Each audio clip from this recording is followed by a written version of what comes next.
Čaute ľudia, toto video bude úplne niečo inom.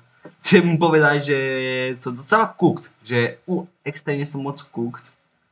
Pretože som vlastne povedal, že bude točiť daily content a stalo sa to, že nemám vôbec nápady, čo mám vôbec točiť, nie vo videách, ale aj shortoch. Mám ten istý problém.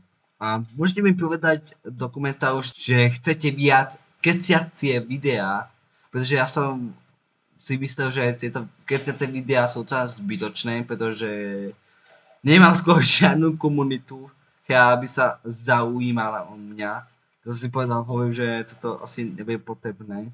Tak ale takže mám teraz ultramasívny problém s tým, že teraz neviem, čo vôbec máš nahrávať za obsah, lebo tak mi môžete aspoň napísať dole pod komentár, čo by som mal nahrávať v budúcnosti, pretože ja absolútne neviem, čo by som mal. A takéto veci, že som teraz docela uvárený, pretože som hovoril a napísal, že bude točiť daily content a hneď, že 2 hodiny potom som to už lutoval, že som to vôbec napísal, že bude robiť daily content, lebo fakt to začal lutovať strašne moc, lebo vydala sa nová Fortnite sezóna a 9. decembra, čo si vidíte Minecraft update, príde niečo masívne, niečo, čo určite veľa ľudí z vás nečakalo.